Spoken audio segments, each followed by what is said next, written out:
বিসমিল্লাহির রহমানির রহিম। আসসালামু আলাইকুম সবাইকে। চলে আসলাম আর একটা ভিডিও নিয়ে। এটা 3000-এর একটা খামার, আজকে 7 দিন বয়স। এভারেজ ওয়েট আছে 170 থেকে 80 গ্রাম। যেটা নিয়ে কথা বলবো সেটা হচ্ছে এই মুরগির বাচ্চাটা একটু দেখেন। হাঁ করে নিঃশ্বাস নিচ্ছে, মানে নিঃশ্বাস নিতে অনেক কষ্ট হচ্ছে। এখন ঘটনা হলো, এরকম কেন হয়? এটা কিসের লক্ষণ? এটা আসলে লক্ষণ হলো বুডান নিউমোনিয়া। বুডান নিউমোনিয়াটা কেন হয়?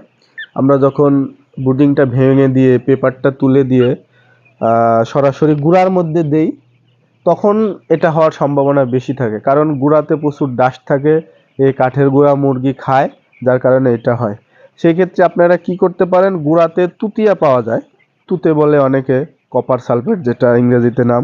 আপনারা এই তুতেটা 5 থেকে 10 গ্রাম 1 লিটার পানিতে মিশিয়ে তুতেতে সুন্দর করে স্প্রে করে নিয়ে মিশাই দিয়ে তারপর মুরগিটাকে ছেড়ে দিবেন, বুডারটা ভেঙে দিবেন। তাহলে দেখবেন এই সমস্যাটা খুবই কম হবে, কারণ বুডার নিউমোনিয়া হলে মুরগির ওয়েট তো আসবেই না এবং প্রচুর মুরগি মারা যায়। ধন্যবাদ সবাইকে।